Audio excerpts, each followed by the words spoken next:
Assalamualaikum warahmatullahi wabarakatuh. Halo, perkenalkan saya Eni Gustini. Saya merupakan salah satu mahasiswi S1 Keperawatan Non-Reguler di Mitra Adiguna. Baiklah, pada kesempatan kali ini saya akan membahas tentang infeksi saluran napas akut atau yang biasa disebut dengan ISPA, yang merupakan salah satu tugas patofisiologi dengan dosen pembimbing Nurse Ani Safitriati Eskep MKes. Berikut pembahasannya. Infeksi saluran napas akut atau biasa disebut ISPA merupakan inflamasi pada hidung, sinus paranasal, nasofaring, epiglotis atau laring yang disebabkan oleh infeksi organisme patogen. ISPA adalah penyakit yang menyerang salah satu bagian atau lebih dari saluran pernapasan mulai dari hidung hingga alveoli, termasuk sinus, rongga telinga bagian tengah, dan pleura. ISPA itu sendiri berlangsung biasanya selama 14 hari. Adapun klasifikasi ISPA yaitu ada 3, pneumonia berat, pneumonia, dan bukan pneumonia. Kapan ISPA dikatakan pneumonia berat yaitu ditandai dengan chest indrawing atau adanya tarikan dinding dada ke atas. Dikatakan pneumonia jika pasiennya mengalami sesak.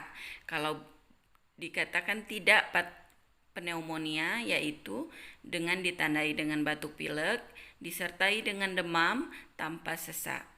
Sementara untuk rinofaringitis, faringitis, dan tonsilitis bukan merupakan pneumonia. Adapun etiologi dari ISPA bisa disebabkan oleh virus dan bakteri. Virus apa saja yang bisa menyebabkan ISPA? Yang pertama, rinovirus atau virus batuk pilek, coronavirus yang sedang kita hadapi sekarang ini, adenovirus, dan enterovirus. Untuk bakterinya sendiri itu bisa Streptococcus, pneumonia, Haemophilus influenza, dan Staphylococcus aureus. Pada neonatus biasanya yang menjadi penyebab yaitu Chlamydia trachomatis, dan pada anak-anak usia sekolah yaitu Mycoplasma pneumonia. Manifestasi klinis itu dari ISPA itu sendiri biasanya pasien mengalami demam, anoreksia atau tidak nafsu makan, bisa muntah, diare, nyeri pada perut, sumbatan jalan napas, batuk, dan adanya suara tambahan. Dilihat dari patofisiologi ini, kita bisa melihat bagaimana virus masuk ke dalam tubuh manusia atau menginfeksi tubuh manusia melalui udara atau droplet, menginfiltrasi jaringan epitel sehingga terjadinya inflamasi. Sehingga terjadilah peningkatan suhu tubuh, adanya pembengkakan, dan biasanya nyeri. Untuk pemeriksaan penunjang pada ISPA menurut Katzel dan Robert yaitu pemeriksaan kultur atau biakan kuman atau swab. Biasanya kalau untuk sekarang pasien dengan suspek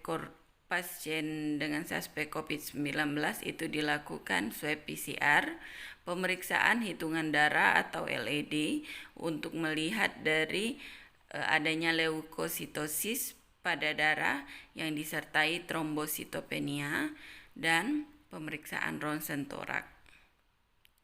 Untuk penata laksanaan keperawatan yang sangat gencar-gencarnya kita lakukan sekarang ini yaitu penyuluhan dan pendidikan kepada pasien berupa mencuci tangan, menghindari kerumunan orang banyak, menutup hidung ketika batuk, meningkatkan kebutuhan cairan, dan selanjutnya melakukan inhalasi atau uap pada pasien.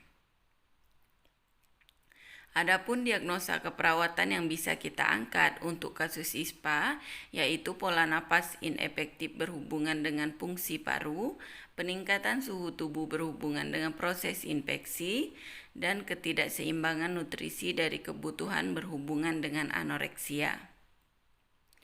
Untuk pola napas itu sendiri, Pola nafas inefektif biasanya pasien-pasien mengalami sesak, adanya retraksi dada, atau penggunaan otot-otot pernapasan.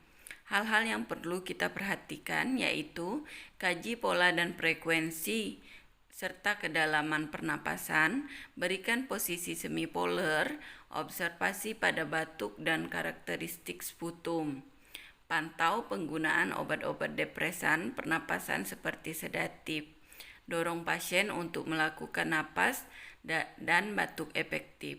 Kolaborasi dalam terapi oksigen. Untuk hipotermi itu sendiri, yang harus kita perhatikan yaitu observasi tanda vital, kita lebih cenderung ke suhu tubuh pasien.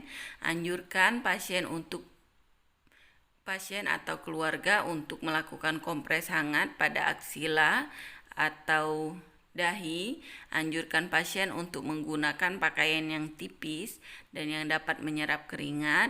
Ciptakan lingkungan yang teraupetik. Anjurkan pasien untuk minum air hangat 2 liter sampai 2,5 liter. Anjurkan pasien untuk istirahat di tempat tidur selama febris dan kolaborasi dengan dokter dalam pemberian terapi obat dan antimikroba. Diagnosa selanjutnya yaitu ketidakseimbangan nutrisi kurang dari kebutuhan tubuh berhubungan dengan anoreksia. Yang pertama, kita timbang berat badan pasien, hitung input dan output, berikan makanan porsi kecil tapi sering, lakukan oral hygiene, observasi adanya nyeri perut atau kram, jadwalkan pengobatan pernapasan atau nebulisasi 1 jam sebelum makan, serta kolaborasi dengan ahli gizi dalam memberikan diet sesuai dengan kebutuhan pasien. Itulah pemaparan ISPA dari saya. Semoga bermanfaat. Tetap jaga kesehatan, tingkatkan imunitas, dan jangan lupa bahagia. Wassalamualaikum warahmatullahi wabarakatuh.